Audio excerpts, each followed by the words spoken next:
हाँ सर।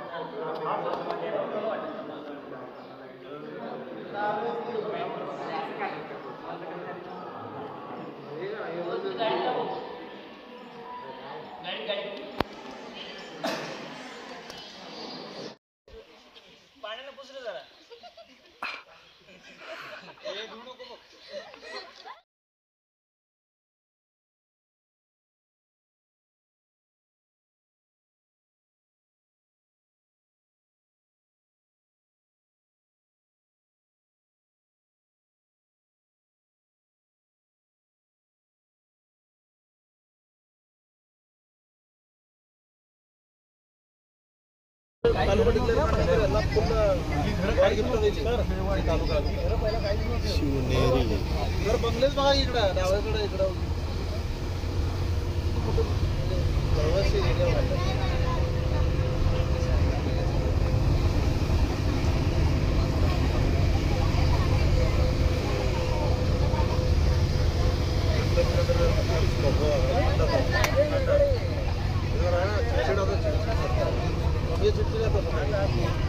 हो ना सांस्कृतिक 350 लेनी होती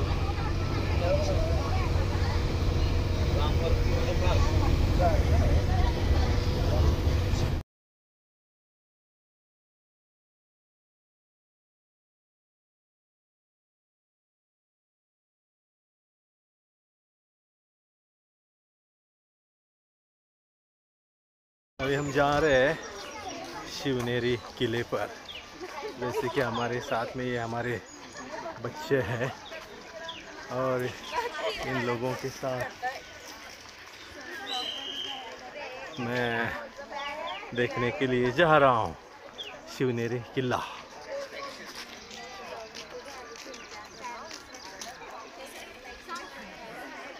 हाय हाय करा, यूट्यूब लगाते हैं।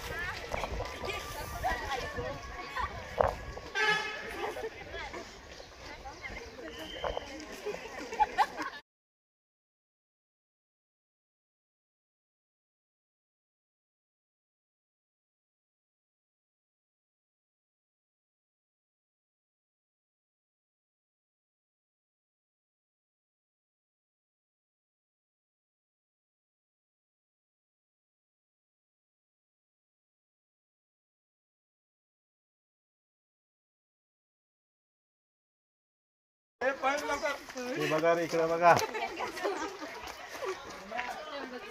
बघा म्हणलं सर, तिकडे सर कला हे घे बघ इथे।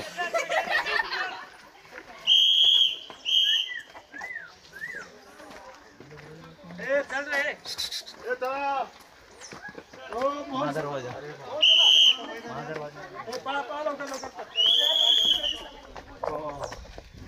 इकडे ना।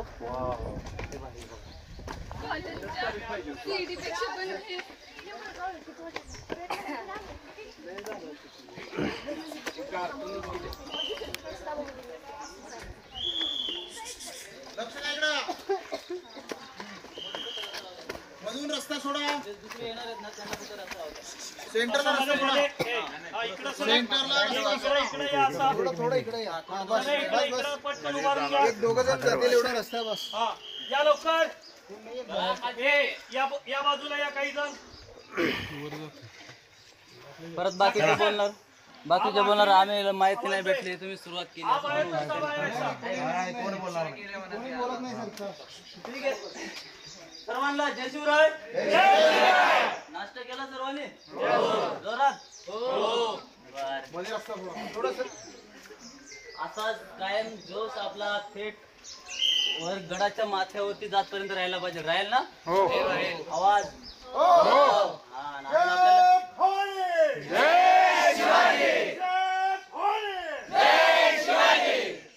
धन्यवाद। तर पुन्हा एकदा तुमचं शिवनेरी गडावरती सहर्ष स्वागत। आता आपण जाताना गडावरती जाता असताना आपल्याला कोणत्याही गडावरती जायचं असेल तर मार्ग तर पाहिजे, बरोबर ना? शिवनेरी गडावरती जात असताना आपल्याला एकूण 3 मार्ग आहेत। किती? 3। पाठीमागे आवाज येतोय ना? एकूण 3 मार्ग आहेत। आपण ज्या मार्गाने चालला तो मार्ग आहे राजमार्ग। कुठला आहे? राजमार्ग। दुसरा आहे साखळदंडाचा मार्ग आणि तिसरा आहे चोरदिंडीचा मार्ग। असे एकूण 3 मार्ग आहेत। आपण कोणत्याही गडावरती जर जायचं असेल तर राजमार्गानेच जायचं, कारण इतर मार्ग हे फसवे असतात किंवा अवघड असतात. मग 7 दरवाजे पार करून गेल्यानंतर आपण महाराजांच्या जन्मस्थळाकडे जातो.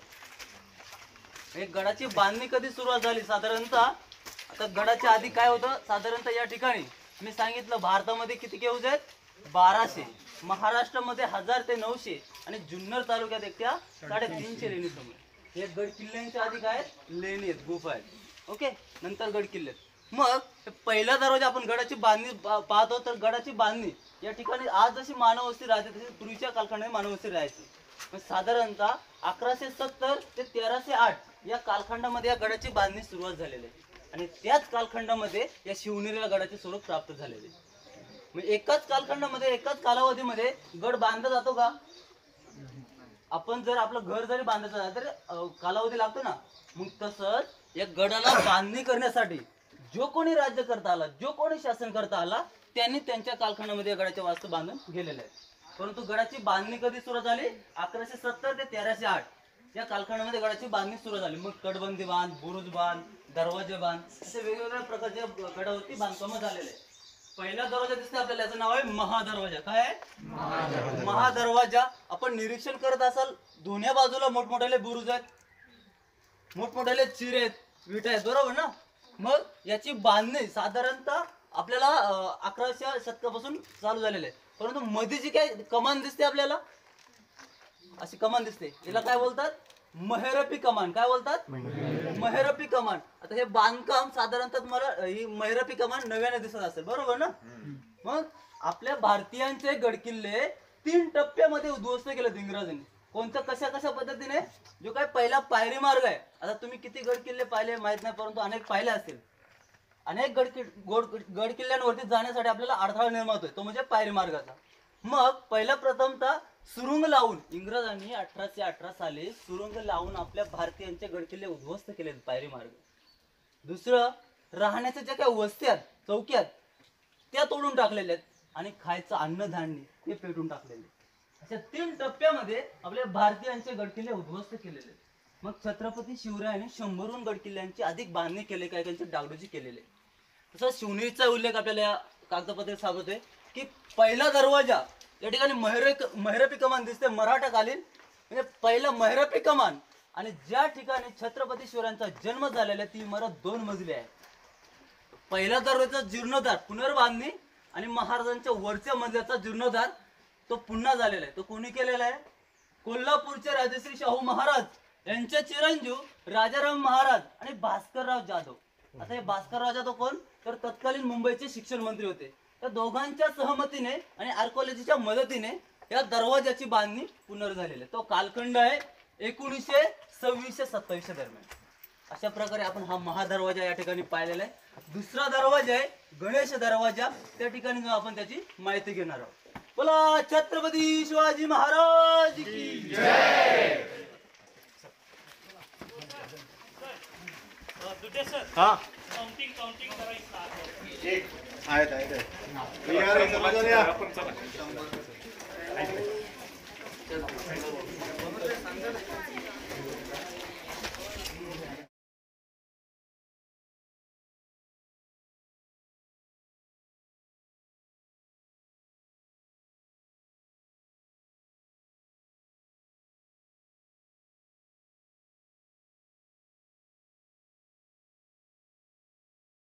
दरवाजा त्याचं नाव आहे गणेश दरवाजा.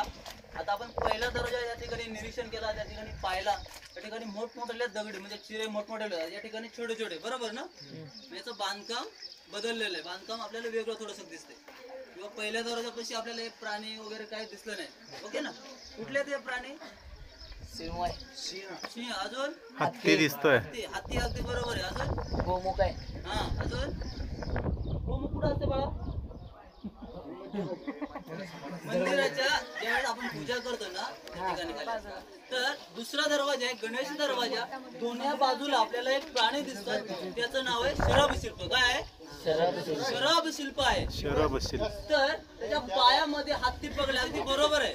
मग या ठिकाणी त्या राज्य सत्तेला सांगायचंय की आम्ही किती ताकदवान आहोत, आम्ही किती शक्तिवान आहोत. जे कोणी राज्यकर्ते येतील आमच्या साम्राज्यावरती चाल करू तरी त्यांना आम्ही आमच्या पायाजवळी तुडू, एवढी ताकद आमच्या साम्राज्यामध्ये आहे. म्हणून या ठिकाणी हे द्वार शिल्प यांना म्हटलं जातं, म्हणून त्याच्या पायामध्ये हत्ती पकडलेले आहेत. तसंच पुढच्या पायामध्ये नख्यामध्ये एक पक्षी आहे, दिसला इकडच्या, गंड बैरुंड. काय आहे? गंड बैरुंड. हा कर्नाटक राज्यसत्तेचा प्रतीक आहे, म्हणजे त्यांचा लोगो आहे. आजही आपण त्या राज्यात जरी गेलो तर त्यांच्या शासनाच्या एसटी वरती गाडीवरती आपल्याला ते लोगो गंड बैरुंडचं पाहायला मिळते. तसंच वरती छोटे छोटे होल दिसतात आपल्याला, त्याला जंग्या असे बोलतात. काय बोलतात? जंग्या. जंग्यांचा उपयोग शत्रूंवरती भाला मारण्यासाठी किंवा निरीक्षण करण्यासाठी या जंग्यांचा उपयोग केला असायचा. तसंच या दरवाजाचं बांधणे, आता पहिला सांगितलं यादव कालखंड, साधारणतः मराठा कालीन दरवाजा. नंतर हा दरवाजा आपल्याला छोटा दिसतो, मग आता बहमनी कालखंड. कुठला आहे? बहमनी कालखंडीतला हा दरवाजा, याचं बांधकाम असावं. तसंच गडाचा तिसरा दरवाजा आहे तो म्हणजे पीर दरवाजा. तर पीर दरवाजा आणि चोर दिंडीची माहिती आपण एकत्रित घेणार आहोत. तुम्ही खूप उशीर करताय, लवकर येत चला, कारण तुमच्यामुळे खूप उशीर होतोय.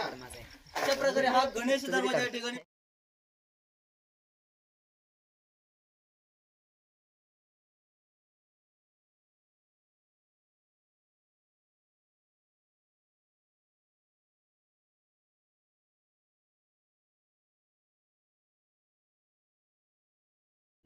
पीर दरवाजा आहे. दोन दरवाजे आपण पाहिले, महादरवाजा, गणेश दरवाजा, आता तिसरा पीर दरवाजा आहे. त्याच्या पुढे एक दरवाजा होता, त्याला नाव नाही, तो निनावी दरवाजा आहे. म्हणून हा तिसरा दरवाजा या ठिकाणी पाहायला भेटतोय. या दरवाजाकडे आपण निरीक्षण करताना, पाहत असताना आपल्याला बांधकाम शैली कशा पद्धतीची वाटते? बांधकाम शैली राजवाडा टाईप. अजून बोलायचं आहे, चुकलं तरी चालेल, बोलायचं तुम्ही बोला फक्त. तुम्ही जर बोलला तर मला अजून बोलायला भेटेल. तर याचं बांधणे एक मस्जिदी टाईप आहे. कसं मस्जिद बोलतो ना, त्या टाईप. मग हा दरवाजा साधारणतः आदिलशाही या निजामशाहीच्या कालखंडीतला असावा. आता पहिला दरवाजा ओलांडला, त्याच्या बाजूला दोन खोल्या होत्या, पाहिल्या का छोट्या छोट्या? तशाच खोल्या याही दरवाजाला मोठ्या आहेत. म्हणजे जो कोणी राज्यकर्ता आला त्यांनी त्यांच्या कालखंडामध्ये त्यांच्या पद्धतीने या गडावरती बांधकाम केलेलं आहे. जसं की हा पीर दरवाजा या ठिकाणी आदिलशाही या निजामशाहीच्या कालखंडात आपल्या ठिकाणी पाहिला. तर त्या खोल्या काय आहेत? त्या आहेत देवड्या. काय आहेत? देवड्या. देवड्या कशासाठी असतात? तर सैनिकांसाठी, जे कोणी पहारेकरी असतील, मग जाण्या येण्याचा. कारण आपण जर आतमध्ये घरामध्ये जर गेलो किंवा एखाद्या गडावरती जर गेलो तर परवानगी घेऊनच आपण गडावरती चढतो. तसंच दरवाजाजवळ जे कोण रक्षक करता असेल, पहारेकरी असेल, त्यांच्या त्या देवड्या काढून ठेवलेल्या आरामासाठी देवड्या आहेत.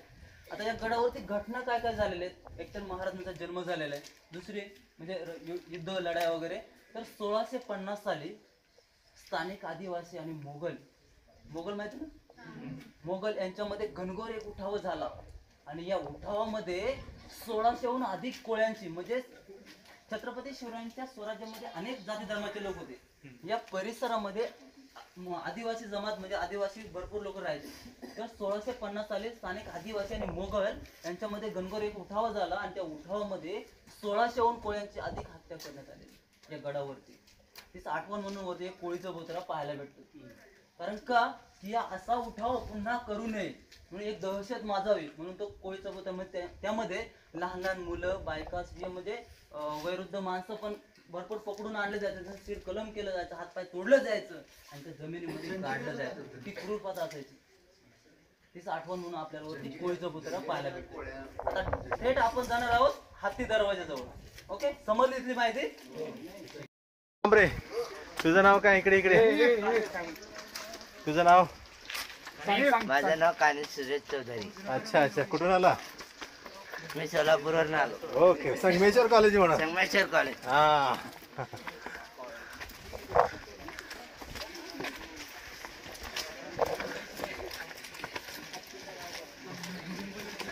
हत्ती दरवाजा. प्लीज. ये बापरे, दम आला.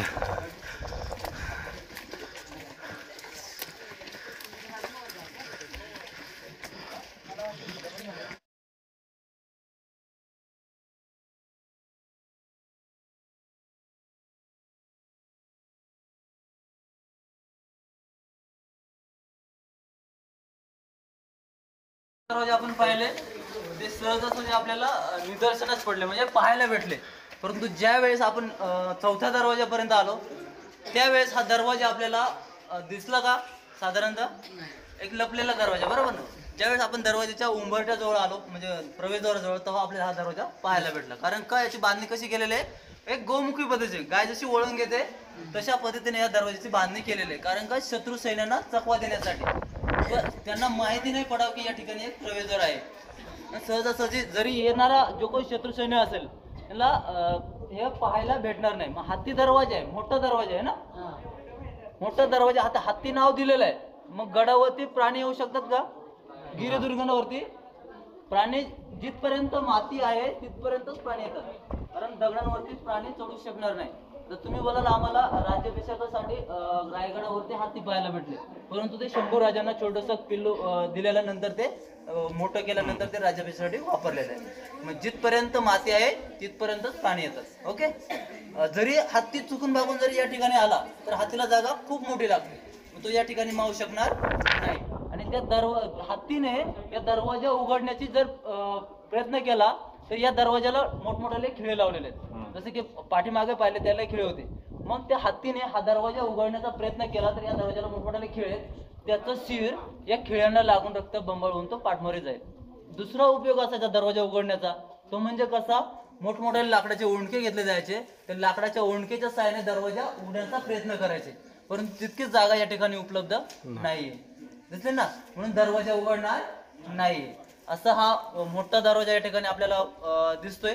तसंच 3 दरवाजे आपण पाहिले ते पूर्णपणे रचलेले होते. या ठिकाणी तुम्ही नीट निरीक्षण केलं असेल तर एकच कातळ आहे, म्हणजे एकच दगड आहे आणि नंतर वरती बांधकाम केलेलं आहे. हाही दरवाजा साधारणतः मिश्रित दरवाजा, यादव म्हणजे यादव कालीन आपल्याला या ठिकाणी पाहिलं, कारण मोठमोठे या ठिकाणी ब्लॉक्स आहेत, बरोबर ना? तसंच गडावरती गड आपला सुरक्षित राहावा, शाबूत राहावा, म्हणून जेवढं पावसाचं पाणी पडेल तेवढं सुनियोजितपणे निघून जावं. आजही आपण घरांजवळ गटारी काढून देतो, नाले काढून देतो, तशाच प्रकारच्या या गडांवरती जलव्यवस्थापने काढून ठेवलेले आहेत. जेवढं काही पावसाचं पाणी पडेल ते सुनियोजितपणे खाली निघून जावं, म्हणून आजही ती पाण्याची पोळी चालू आहे. आता वरती आपल्याला या ठिकाणी 2 मार्ग आहेत, एक जातोय शिवाई देवीकडे, एक जातोय महाराजांच्या जन्मस्थानाकडे. आपण सर्वप्रथमतः या शिवनेरी गडाची गडदेवता आई शिवाई देवीचं दर्शन घेऊन नंतर महाराजांच्या जन्मस्थानाकडे जाणार आहोत. ओके. Doon na lang.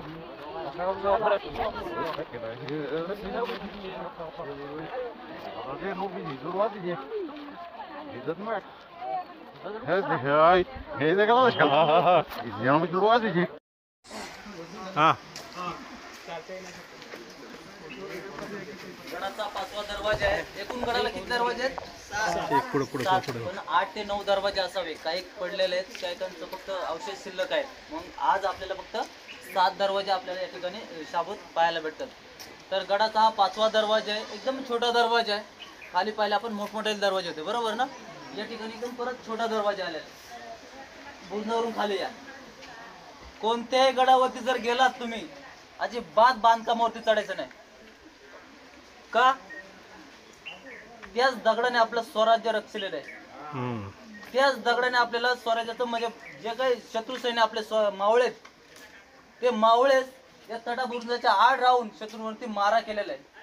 खालून शत्रू मावळा करतायत, वरून मावळे मारा करतायत, आणि त्यांच्या मध्ये जे कोणी असेल तो म्हणजे दगड असेल. एक या दगडाने आपलं स्वराज्याचं संरक्षण केलेलं आहे. म्हणून कोणत्याही गडावरती चढायचं नाही प्लीज. आणि येणाऱ्या पिढीने आज आपल्याला एक गडकिल्ले दिसतात, बांधकाम दिसतात. पावसाच्या ओघात आपण चढतो, बरोबर चढतो, किती उंच काय होते, परंतु तोच एखादा दगड जर खाली निरखून पडला तर काय राहणार आहे शिल्लक वरती? अजिबात एकाही बांधकामावरती चढायचं नाही. गडाचा दरवाजा आहे 5वा दरवाजा शिवाई देवी दरवाजा आहे, कारण मंदिरच शिवाई देवीचं आहे. आपण कोणत्याही गडावरती जर गेलो तर देवीचं दैवताचं मंदिर आपल्याला या ठिकाणी पाहायला भेटते. म्हणजे या शिवनेरी गडावरती आई शिवाई देवीचं मंदिर आहे. आता दरवाजा आपल्याला छोटा दिसतोय एकदम. खाली पहिला दरवाजा पाहिला आपण, त्याला गोल बुरुज होते, बरोबर ना? या ठिकाणी कोणाकोणाच्या बुरून देत, म्हणजे अष्टकोनी बुरून जात. जरी तोफांचा गोळ्यांचा जरी मारा लागला तरी त्या बुरुजावरती आदळेल आणि दरवाजा एकदम आतमध्ये गेला आपलं, मग तो दरवाजा आपला शाबूत राहील. आता या ठिकाणी ही महिरपी कमान दिसते आणि त्याच्यावरती जे काय नक्षी काम आहे त्याला बोलतात वेलगुटी. काय बोलतात? वेलगुटी. 1757 साली शाहू महाराजांच्या कालखंडामध्ये हा गड त्यांच्या ताब्यात आला. नंतर तो कोणाकडे दिलाय? पेशव्यांकडे दिलाय. मग तुम्ही शनिवारवाडा पाहिला असेल, शनिवारवाडा पाहिला असेल किंवा हा दरवाजा आपण या ठिकाणी पाहत आहे. शनिवारवाड्याचं बांधकाम, या दरवाजाचं बांधकाम आणि शिवाईदेवी मंदिराचं बांधकाम आपल्याला एकसारखं दिसतंय. मग साधारणतः हे कामकाज पेशवे कालखंड मराठे कालीन या ठिकाणी आपल्याला पाहायला भेटते. आता आपण ज्या मंदिरामध्ये जाणार आहोत, मंदिर आहे शिवाईदेवीचं मंदिर आहे. आता मूर्त्या 2 मूर्ती आहेत. किती? आता कशा वळणार, शेंदूर लावलेला जे काही मुखवटा आहे तो म्हणजेच मेन शिवाई आई देवीचा तांदळा, म्हणजे मेन शिवाई देवी. आणि त्याच्या पलीकडे त्याच्या पाठीमागे महिषासूर वर्धनेची मूर्ती आहे, म्हणजे स्थानिकांनी ग्रामस्थांनी नवरात्रीच्या उत्सवासाठी मूर्ती बसवलेली आहे. मी सांगितलं तुम्हाला येण्या जाण्याला फक्त रस्ता राहतो. तर या 2 मूर्त्या या ठिकाणी आपल्याला पाहायला भेटतात. आता ज्या वेळेस जिजाऊमा साहेब या गडावरती गर्भधारणा होत्या त्यावेळेस जिजाऊमा साहेब या ठिकाणी आले. तो कालखंड खूप धामधुमीचा आहे. इतका धामधुमीचा कालखंड आपण कल्पना करू शकणार नाही. अशा या धामधुमीच्या कालखंडामध्ये, धावपळीच्या कालखंडामध्ये जिजाऊमा साहेबांना या गडावरती ठेवलेलं आहे. आणि त्या गडावरती ठेवल्या असताना नियमितप्रमाणे जिजाऊमा साहेब या शिवाईदेवीकडे यायच्या. या जुलमियांच्या, परकीयांच्या, सुलतानांच्या आक्रमणापासून आम्हाला मोकळं कर. आणि तेच आक्रमण चालू आहे, धामधूम चालू आहे. अशाच परिस्थितीमध्ये जिजाऊमा गर्भ संसारामध्ये आणि या मंदिरामध्ये आलेले आहेत. आणि या मंदिरामध्ये आल्यानंतर आई शिवाईदेवीकडे प्रार्थना मागितलेली. कुठलं मागणं मागितलेलं माहिती तुम्हाला? बोला. जिजाऊमा साहेबांनी अशी एक प्रार्थना केली, असं एक मागणं मागितलंय की हे आई शिवाईदेवी, जर का माझ्या पोटी एखादा पुत्ररत्न जन्माला आला तर तुझ्याच नाव माझ्या बाळाचं नाव मी ठेवीन. हे मागणं ही शिवाईदेवीनं पूर्ण केलेलं आहे. नक्कीच आपल्या सर्वांना माहित आहे महाराजांचा जन्म या गडावरती झालेला आहे. छोटेसे असताना नक्की जिजाऊमा साहेब या मंदिरामध्ये आले असतील, खेळले असतील, बागडले असतील. बालशिवबा एक हाताचा स्पर्श एखाद्या खांबाला झाला असेल, एखाद्या भिंतीला झाला असेल, तेच महाराज अनुभवण्यासाठी आज आपण त्या मंदिरामध्ये जाणार आहोत. आई शिवाईदेवीचं दर्शन घेणार आहोत. नंतर महाराजांच्या जन्मस्थानाकडे जाणार आहोत.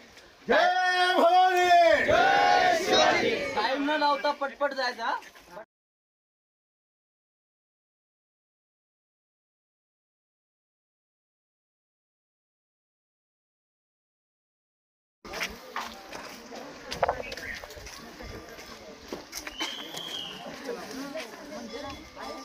शिवाई मंदिर ट्रस्ट शिवनेरी.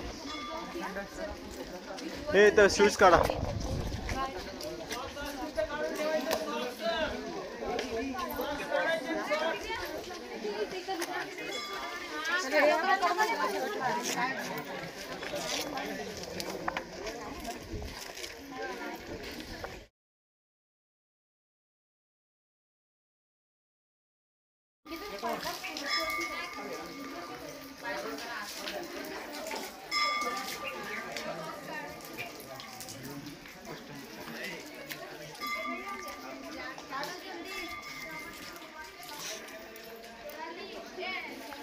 Wow wow.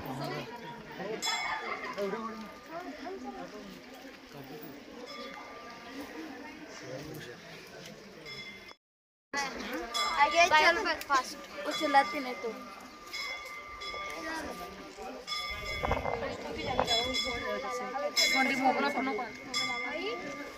आजा टमाट काला ए टाकली बाहेर ए चल के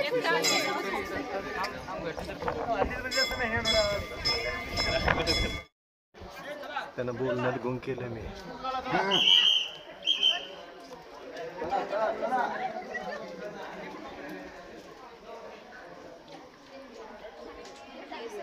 प्लीज.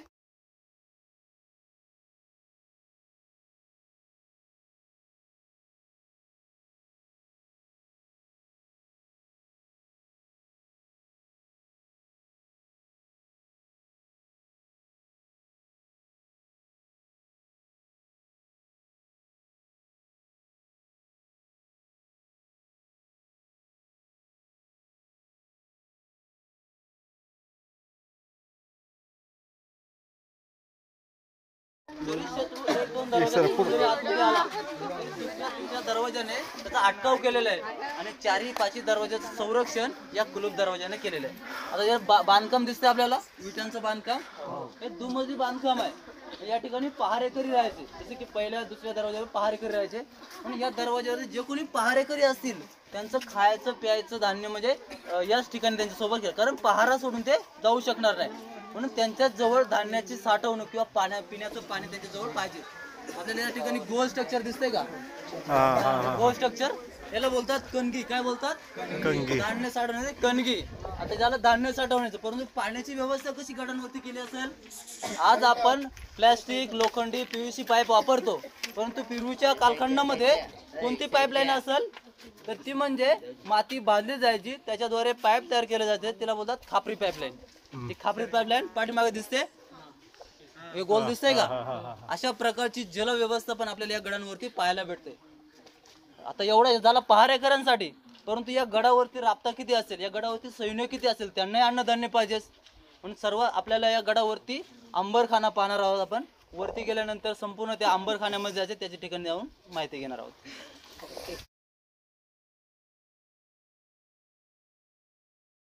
दळायचं हा, दळायचं. हे पीठ दळायचं आहे बघा. हे अंबरखाना, धान्य कोठी नाही, अंबर कोठा म्हणते सर. अंबरखाना, धान्य कोठा, अंबरखाना नाही.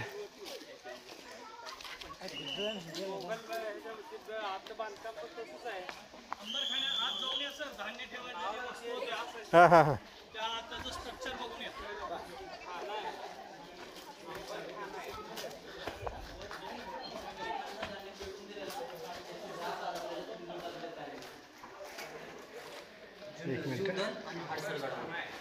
जुन्नर मध्ये किती गड किल्ले आहेत? 7 गड किल्ले. त्याच्यापैकी जीवदान आणि हाडसर गडावरती ती राख आजही आपल्याला या ठिकाणी पाहायला मिळते. चला पटपट या इकडे. हे काही धान्यच ठेवले का? हे नाही धान्य नाही सर. हा. अच्छा अच्छा अच्छा. हा. धान्य वरून टाकत होते ना.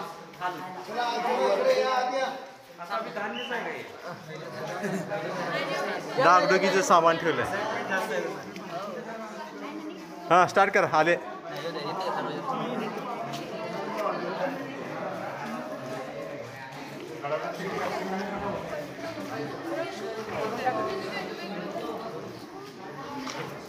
या पट बरोबर, या पटपट. पाऊस येते. चला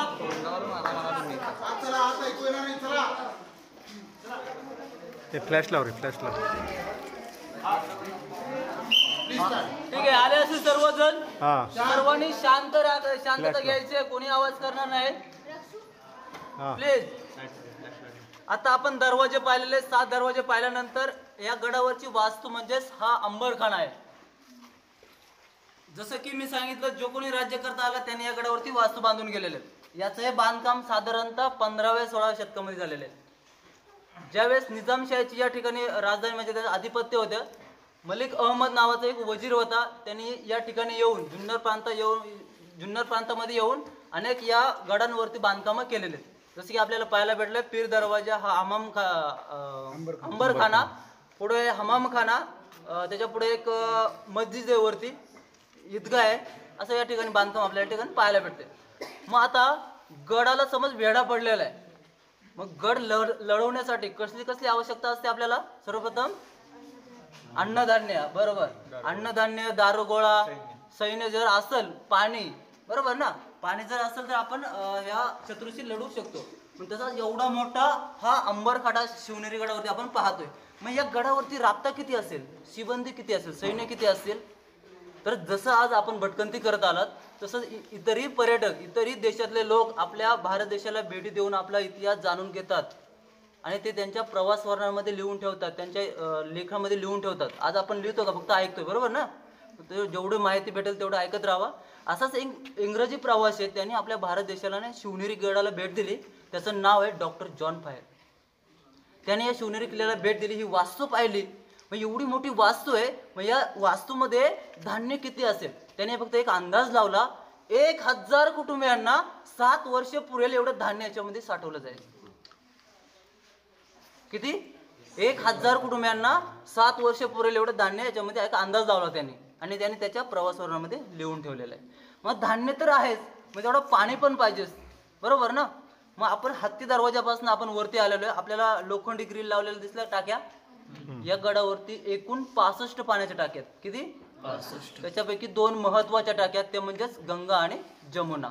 आता या ठिकाणी धान्य भरलं असं जेव्हा वेगवेगळ्या प्रकारच्या खोल्या रूम दिसतात आपल्याला, मध्ये पार्टिसिपंट देण्यासाठी त्यांचं काहीतरी मध्ये अडकावा दिला असेल, मग वेगवेगळे धान्य साठवलं जायचं.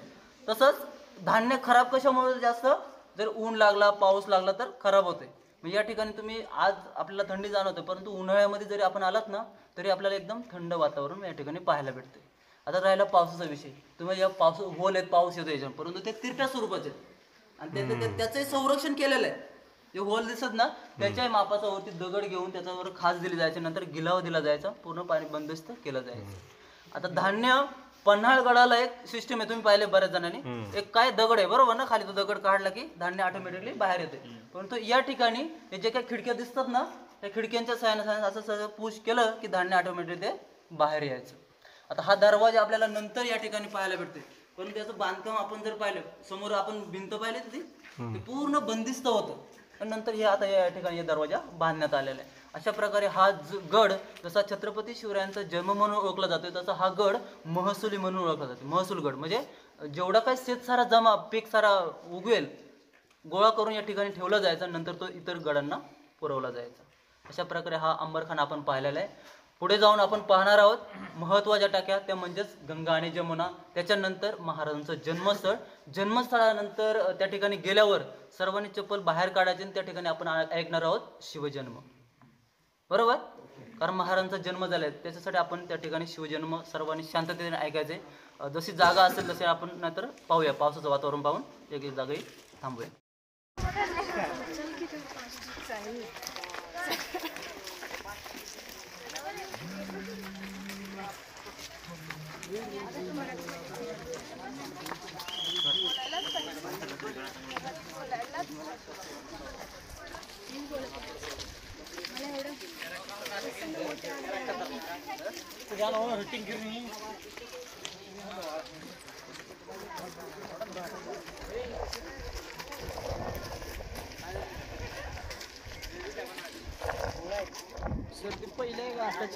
हे आत्ताच आहे.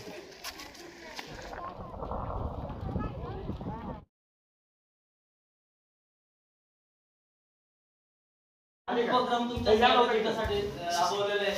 शिवनेरी गडावरती गाईड घेतात आणि गाईडच्या माध्यमातून तुम्ही हा शिवनेरी गड पाहताय. नक्कीच तुम्ही जर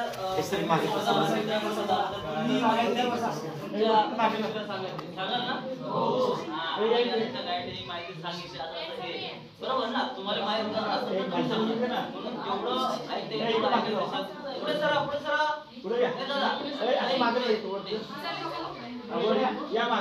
मुली या इकडे कोपऱ्यामध्ये आहे जागा अजून इकडे पुढे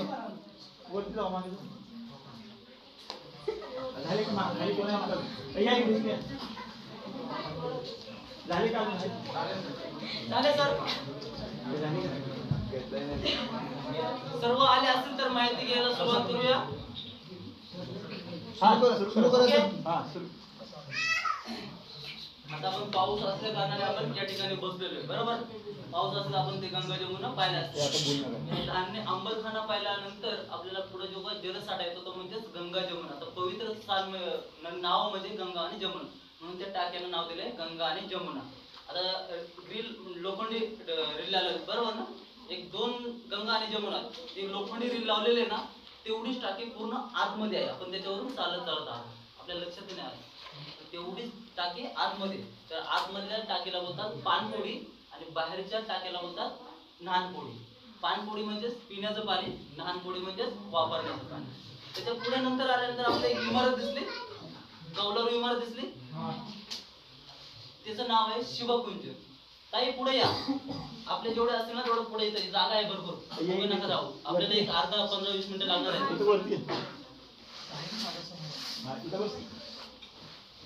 ती आहे शिवकुंज.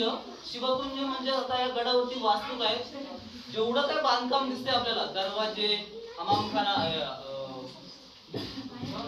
अंबरखाना, अनेक दरवाजे किंवा या शिवजन्मस्थळ, पुढे तलाव, नंतर कडेलोट, अशा जेवढ्या काही वास्तू दिसतात आपल्याला, कमानी मस्जिद, तर सर्वात नंतरची जी काही बांधकाम झाले तो म्हणजे शिवकुंज. आता शिवकुंज कशासाठी, आपण ज्या राज्यात राहतो, महाराष्ट्र राज्यात, तुम्ही बॉर्डरवरती राहता ना कर्नाटक, महाराष्ट्र राज्याची स्थापना कधी झालेली आहे?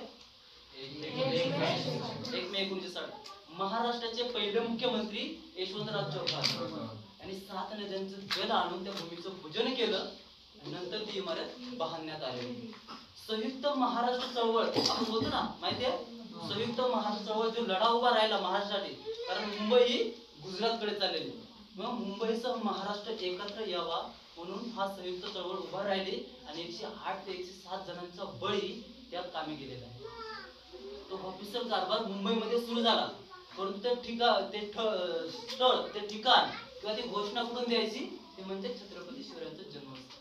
त्या ठिकाणावर आपल्या महाराष्ट्राची स्थापना घोषणा देण्यात आलेली आहे. ओके, पुढे आल्यानंतर एक छोटस तुटलेलं बांधकाम दिसलं बाजूच्याच, या बाजूच्याच बांधकाम येईल, त्याला बोलतात हमामखाना. काय बोलतात? हमामखाना म्हणजेच आंघोळ, एक थोडासा वेगळा शब्द म्हणजे स्नानगृह. त्या ठिकाणी तो स्नानगृह दिसतोय. आणि आता आपण ज्या ठिकाणी बसलो आहोत हे ठिकाण म्हणजेच अखंड हिंदुस्थानाचे आराध्य दैवत राजे शिवछत्रपती शिवाजी महाराजांचं जन्मस्थळ आहे. त्याच्या पलीकडे गेलो आपण तर एक बदामासारखा एक आकार दिलेला आहे, तो बदामी तलाव. आणि लास्ट कडेलोट आहे, ज्या ठिकाणावर गुन्हेगारांना शिक्षा दिली जायची किंवा पनिशमेंट दिली जायची. शिक्षा किती प्रकारच्या असायच्या स्वराज्यामध्ये? 3 प्रकारच्या. कुठल्या कुठल्या?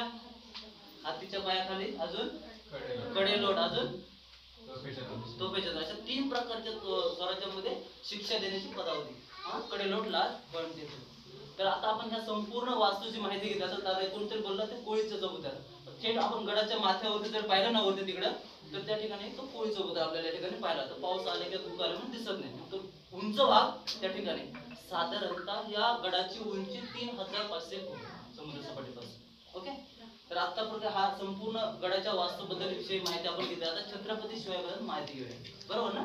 सर्वांना छत्रपती शिवरायांचं जन्मतारीख सर्वांना माहित आहे, बरोबर आहे? त्यांचा पराक्रमही माहित आहे. शाहिस्ते खानाची बोटे छाटली, अफजल खानाचा पुतळा बाहेर काढला, सुट्टीवरती स्वारी केली. हे संपूर्ण कथा, गोष्टी, कादंबऱ्या आपल्याला सर्वांना कधी महाराजांच्या जन्माच्या नंतरच्या माहिती, बरोबर ना?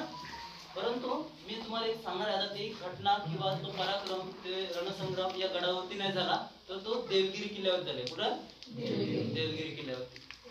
तुम्ही खाली बसलं तरी चालेल, ठीक आहे. तर तो पराक्रम देवगिरी किल्ल्यावरती झालेला आहे. महाराजांची जन्मतारीख 19 फेब्रुवारी 1630. आणि मी तुम्हाला सांगतोय 25 जुलै 1629, म्हणजे किती वर्ष अगोदर? 1 वर्ष अगोदर. 25 जुलै 1629 ची मी घटना झाली. ती घटना देवगिरी किल्ल्यावरती झालेली आहे. तर जिजाऊमा साहेबांचे वडील कोण? लखुजीराव राजे जाधव. हे मोठे कर्तबगार सरदार होते. तसेच शहाजीराजे आपले कर्तबगार सरदार होते.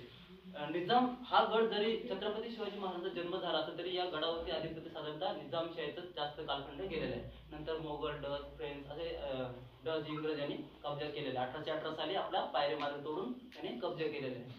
अशा प्रकारे हा मी तुम्हाला आता देवगिरी किल्ल्यावरचा संग्राम म्हणजे जो काही लढाईचा युद्ध झालेला आहे तो सांगणार आहे. तर लखुजीराव राजे जाधव यांना निजामशहाने एक पत्र काढलेलं, एक फरमान काढलेलं आहे की तुम्ही मोठे तालेवार सरदार आहात, मोठे शूरवीर आहात. लखुजीरावांना कोणत्याही मोहिमेवर जर पाठवलं तरी ते सर करून म्हणजे पराक्रम गाजूनच परत माघारी यायचे, एवढे कर्तबगार सरदार होते. मग निजामशहाने काय केलेलं आहे, निजामशाह त्यावेळेस देवगिरी किल्ल्यावरती. तर निजामशहाने पत्र काढले, तुम्ही मोठे तालेवार सरदार आहात, तुम्ही आमच्या दरबारी यावे. एक महत्वाची बैठक आहे, महत्वाची काहीतरी बोलणी करायची म्हणून तुम्ही आमच्या दरबारी यावे. तर लखुजीराव राजे जाधव एकटे न जाता त्यांच्या मुलांना घेऊन जात आहेत. त्यांचे मुले कोण? आचलोजी राजे, रघोजी राजे, नातून बहादूरजी राजे यांना घेऊन त्या निजामशहाच्या भेटीत जात आहेत. जात असताना कोणतंही शस्त्र म्हणजे कोणतंही हत्यार नाही, एखादा कुठेतरी कट्यार वगैरे लपवला असेल तेवढाच घेऊन ते निजामशहाच्या भेटीत जात आहेत. आणि निजामशाह काय करत आहे, त्याच्या गादीवरती गलिच्छ टाकून मस्तपैकी गादी टाकून बसलेला आहे. आणि ज्या वेळेस लखुजीराव राजे जाधव त्या निजामशहाच्या दरबारामध्ये जातात, उमरा ओलांडतात आणि निजामशहाला मुजरे घालतात, त्याच त्यांनी तो निजामशाह एक नाराजी व्यक्त करून त्यांच्या अंतपुरात जातो, म्हणजे आतल्या दालनात जात आहे. या ठिकाणी लखुजीराव राजांचा अपमान झालेला आहे. हा अपमान सहन न झाल्या कारणाने लखुजी राजे परतीचा प्रवास काढतात, म्हणजे पाठमोरे जात आहेत. परंतु त्याच क्षणी त्या दरबारातले असलेले संपूर्ण सैनिक, वजीर यांनी एकच हल्लाखोर माजवलेला आहे त्यांनी त्यांच्या मेण्यातून तलवारी सपासप बाहेर काढल्यानंतर जाधव कुटुंबातील संपूर्ण जाधव कुटुंबाच्या देवगिरी किल्ल्यावरती गारच झालेले रक्ताच्या धारोळ्या पडलेल्या जसे आकाशात वीज चमकते तो आवाज कानी येतो अशी जी बातमी जिजाऊमासाहेबांच्या वाड्यात येऊन कोसळते. किती हाल झाला जिजाऊमासाहेबांचे, किती वेदना सहन केल्या जिजाऊमासाहेब आपण कल्पनाही करू शकणार नाही.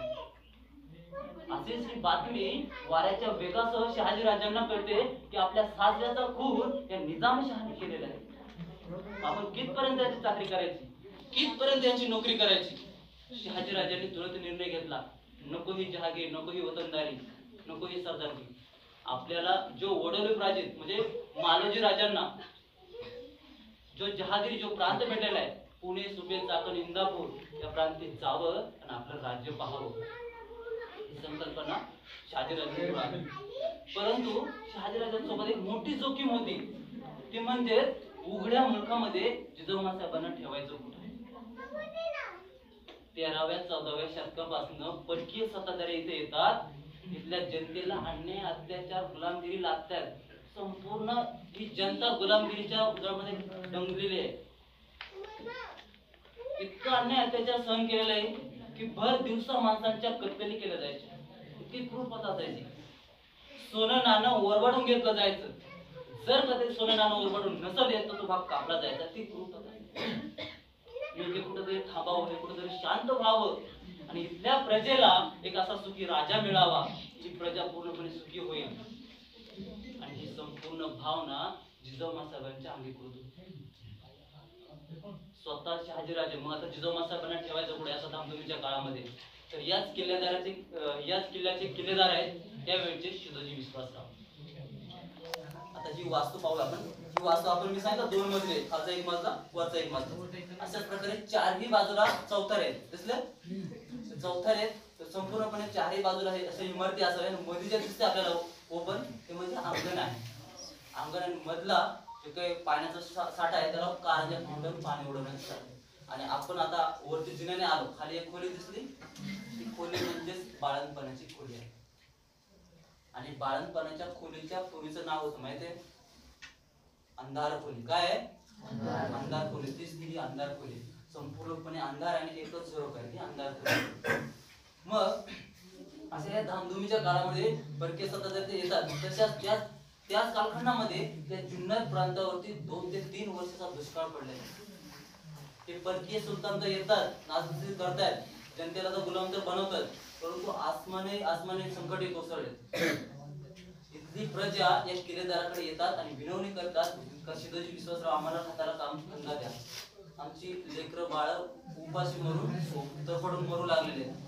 अशा ह्या धामधुमीच्या कालखंडामध्ये स्वतः शहाजीराजे 500 घोडेस्वार, निवडक मावळे, दायिनी, सुईनी, वैद्य घेऊन या गडावरती रवाना करतात. किर्र अशी झाडे, दाट झाडी, आणि त्या झाडीमधून जंगलामधून कधी कोणी गडी येईल आणि कधी घाला घालेल याची शाश्वती नव्हती. म्हणजे स्वतः शहाजीराजे या वाटेला लागलेले आहेत. जप जप पावला मेना घोडे सगळं लावाजमा घेऊन या गडाची वाट धरत आहेत. येत असताना पहिला दरवाजा, दुसरा दरवाजा ओलांडून 3रा, 4था, 5वा आणि 5व्या दरवाजापाशी जातात. शिवाई देवीपुढे दंडवत पडतात आणि याच गडावरती गार वाऱ्याची झुळूक जिजाऊमासाहेबांच्या पाठीवरून हात फिरून जाते. आणि जिजाऊमासाहेब त्या शिवाई देवीला प्रार्थना करतात का हे आई शिवाई देवी, आता कितपर्यंत आमचं हे हाल, कितपर्यंत आमचं हे सहन कर, तू उघड्या डोळ्याने पाहणार, या आक्रमणापासून आम्हाला सुखी कर, अशी भावना, ही प्रार्थना म्हणजे शिवाई देवीकडे प्रार्थना केलेली. म्हणजे हे आई शिवाई देवी, जर का माझ्या पोटी एखादा पुत्ररत्न जन्माला आला तर तुझ्याच नाव म्हणजे बाळाचं नाव ठेवी. आता हे मागणं जिजाऊमासाहेब यांनी शिवाई देवी केलेलं आहे. आणि नियमितप्रमाणे जिजाऊमासाहेब या शिवाई देवीकडे प्रार्थना करायचे. साधारणतः 7व्या-8व्या महिन्यापासून जिजाऊमासाहेब या वाड्यावरती आहेत, या खोलीमध्ये आहेत.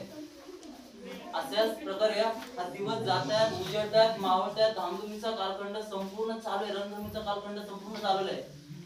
नंतर ना फक्त एकच आशा म्हणजे एकच स्वप्न, ते म्हणजे संपूर्ण जनतेचं लक्ष फक्त जिजाऊमासाहेबांवर आहे.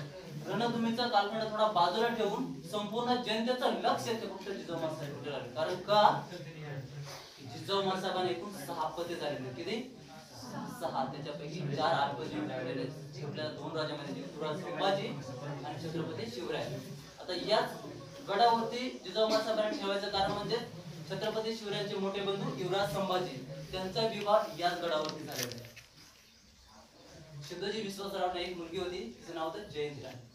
जयंती राणीचा युवराज संभाजीराजांचा या गडावरती विवाह झालेला. म्हणून आपल्या पाहुण्यांकडे सुखरूपपणे गडावरती ठेवावं जिजाऊ मासाहेबांना ही संकल्पना शहाजीराजांनी आवडली. म्हणून अशा 7व्या 8व्या महिन्यापासून जिजाऊ मासाहेब या गडावरती आहेत, या खोलीमध्ये आहेत. दिवस जात आहेत, उजेडत आहेत, मावळत आहेत. 18 फेब्रुवारीचा दिवस हा पूर्णपणे उजेडलेला, हा पूर्ण दिवस मावळून गेलेला. आणि दुसरा दिवस तो म्हणजे भाग्याचा दिवस 19 फेब्रुवारी 1630 चा दिवस, वार शुक्रवार. हा निसर्गाचा सूर्य पूर्णपणे उगवलेला आहे आणि कलत कलत पूर्ण माथ्यावरती आले. माथ्यावरती आल्यानंतर संपूर्ण जनतेचं लक्ष या प्रवेशद्वाराकडे लागलेले की काय बातमी येते. असाच हा निसर्गाचा सूर्य पूर्ण कलत कलत पूर्ण मावळतेला गेलेला आहे. सूर्य पूर्णपणे मावळलेला आहे आणि याच खोलीमधनं एका बाळाचा रडण्याचा आवाज आलेला आहे. आणि एखादी दाईनी म्हणा, एखादी सुहिणी म्हणा, दाराचा पडदा हलवते आणि बाहेर बसलेल्या प्रजांना आवाज देते, मुलगा झाला, मुलगा झाला, मुलगा जिजाऊंना झाला, मुलगा शहाजीराजांना झाला, मुलगा अख्ख्या हिंदुस्थानला झाला. प्रौढ प्रताप पुरंदर क्षत्रिय कुलवंश सिंहासनाधीश्वर राजा शिव छत्रपती शिवाजी महाराज की जय. धर्मवीर संभाजी महाराज की जय. नमो पार्वते हर हर महादेव, हर हर महादेव. 1936 साली माहुलीचा दह झाला. अनेक गड किल्ले हे मोगलांना द्यावे लागले. नंतर शहाजी राजांसोबत छत्रपती शिवराज मासाहेब बंगलोर प्रांती गेले.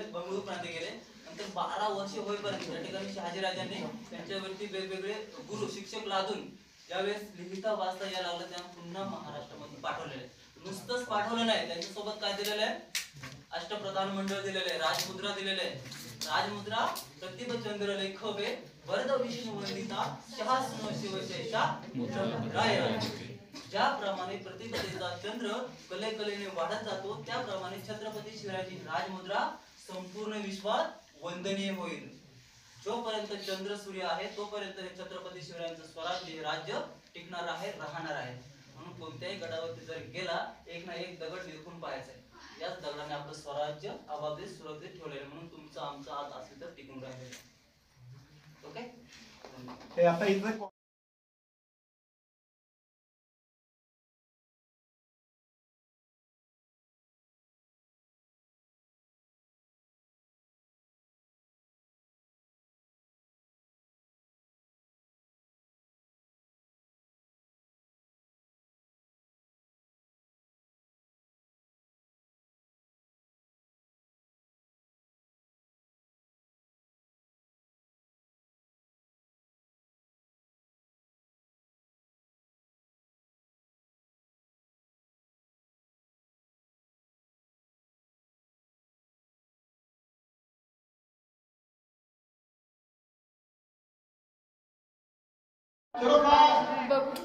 हो सागरे सर, चला गोळा करा लागतं ना सगळ्यांना. शिवजन्मोत्सव रूम